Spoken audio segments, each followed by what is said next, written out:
جی السلام علیکم۔ یہ ویڈیو میں ان لوگوں کے لیے بنا رہا ہوں جو مجھے لائیو دیکھتے ہیں۔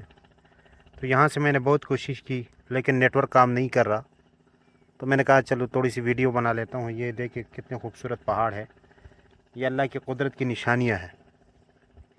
اس کے بارے میں آپ اپنے رائے کا اظہار کیجئے گا۔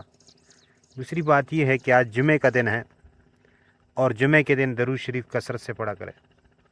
اللہ کے نبی صلی اللہ علیہ وسلم نے فرمایا کہ تمہارے دنوں میں جمعہ کا دن جو ہے وہ سب سے افضل ترین دن ہے، اور اس دن مجھے درود جو ہے وہ بھیجا کرے، کیونکہ تمہارا درود جو ہے وہ مجھے پہنچایا جاتا ہے۔ تو اس لیے کثرت سے درود شریف پڑھا کرے۔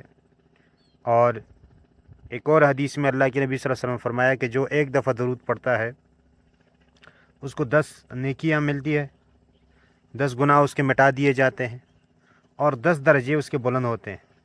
تو دیکھو، ایک درود شریف پڑھنے پر 30 فوائد ملتے ہیں، یعنی 10 گناہ معاف، 10 نیکیاں، اور اسی طرح 10 درجات بلند ہوتے ہیں۔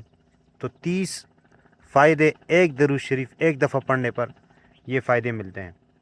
تو اس لیے ہمیں چاہیے کہ ہم ان فائدوں سے فائدہ اٹھائیں، اور یہ جو منافع ہے اور جو اچھی باتیں ہیں اور جو کامیابی کی باتیں ہیں یہ ہم حاصل کر سکیں۔ تو اس طرح آپ جو ہے وہ اپنے دن کو ذکر و اذکار میں، درود شریف پڑھنے میں گزار دیں، اور اس دن سورۃ کہف پڑھنے کا اہتمام بھی کرے، کیونکہ اس کے جو ہے ذریعے آدمی فتنوں سے محفوظ ہوتا ہے۔ تو یہ باتیں تھی، اور آپ جو ہے یہ دیکھتے جائیں کتنے خوبصورت پہاڑ ہے۔ یہ میں دوسری جگہ آیا ہوں، یہ آپ کو شاید صاف نظر نہ آ رہا ہو کیونکہ دھوپ نکل آئی ہے نا، جس کی وجہ سے صاف نظر نہیں آتا۔ اور اب آپ جو ہے فرنٹ سے بھی دیکھیں تو یہ ہے خوبصورتی گاؤں کی۔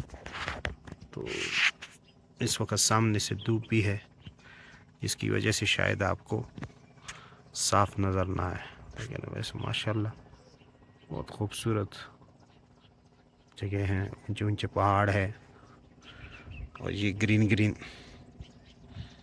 یہ آپ دیکھ سکتے ہیں۔ یہ نیچے آپ کو راستہ نظر آ رہا ہے، اسی راستے پہ کل میں آیا ہوں۔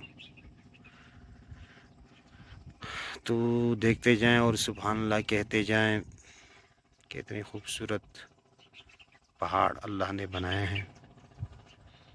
والجبال اوتادا، اور یہ زمین کو ہلنے سے بچانے کے لیے گویا کہ یہ کیل کا کام دے رہے ہیں۔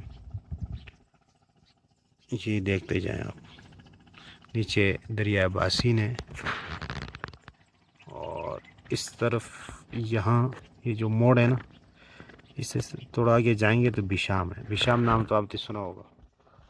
تو یہ سامنے شانگلہ ہے، اس طرف میں ہوں، ٹھیک ہے جی۔